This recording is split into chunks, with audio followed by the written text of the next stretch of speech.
U.S. President Donald Trump and some top aides have repeatedly excoriated China over its handling of the coronavirus pandemic, a stance that even some in his administration worry could bring a dangerous backlash from Beijing.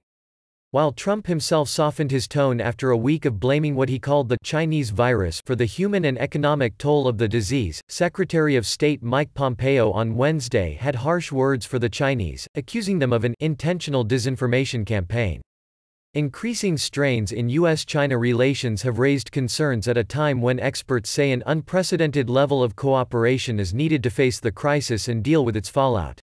The U.S. and China are engaged now in a demonization contest, said Daniel Russell, who served as the State Department's top Asia advisor until early in Trump's term.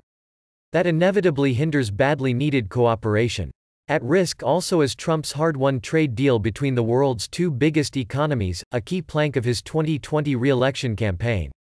While Washington and Beijing have so far mostly been waging an escalating war of words, the Trump administration has raised the prospect of turning rhetoric into action, which could further ratchet up tensions.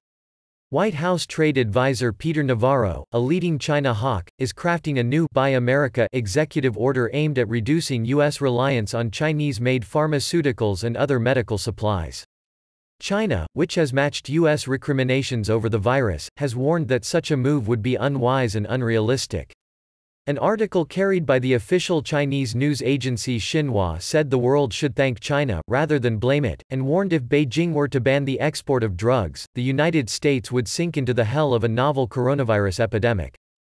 Treasury Secretary Steven Mnuchin is leading a faction within the administration opposed to Navarro's initiative, said a senior U.S. official on condition of anonymity.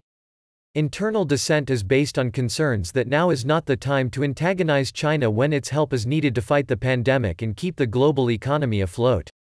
The White House did not immediately respond to a request for comment.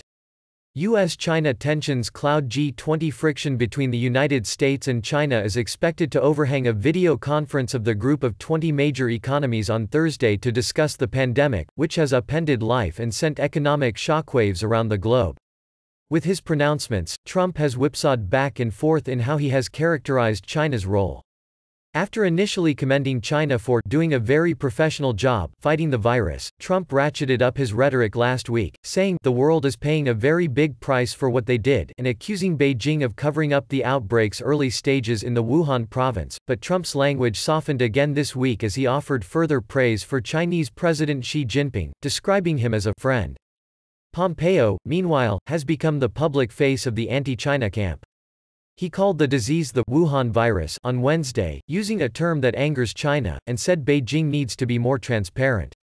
In Beijing, Foreign Ministry spokesman Zhang Shuang said China had shared information and urged Washington to cease politicizing the epidemic. Despite Pompeo's tough talk, another U.S. official said that unless Trump or his surrogates take direct aim at Xi, something they have yet to do, relations could still be salvaged. Trump this week has regularly touted his trade deal with China, pointing out that Beijing's is moving ahead with its promised agricultural purchases considered crucial to his electoral prospects in farm states. China has its own levers if it chooses to retaliate, not only on possibly slow-walking implementation of the trade deal but by using its position as a key supplier of medical goods to the United States. Republican Senator Marco Rubio said in an op-ed last month that in 2018, the U.S. imported more than $12.7 billion worth of pharmaceuticals and antibiotics, medical devices, and food products from China, not including organic chemicals used to create pharmaceutical products. Navarro last week said he hoped to finish work on the executive order, but it has not been advanced amid a flurry of warnings from U.S. health experts who fear China could respond by slowing shipments of medical equipment. The senior U.S. official said the decree was still in process. In normal times, I would agree that it is important for the United States to have its own capacity to produce ventilators, masks and other medical equipment, said Matthew Goodman, a senior fellow at the Center for Strategic and International Studies. But this is not the moment to considering a policy like this.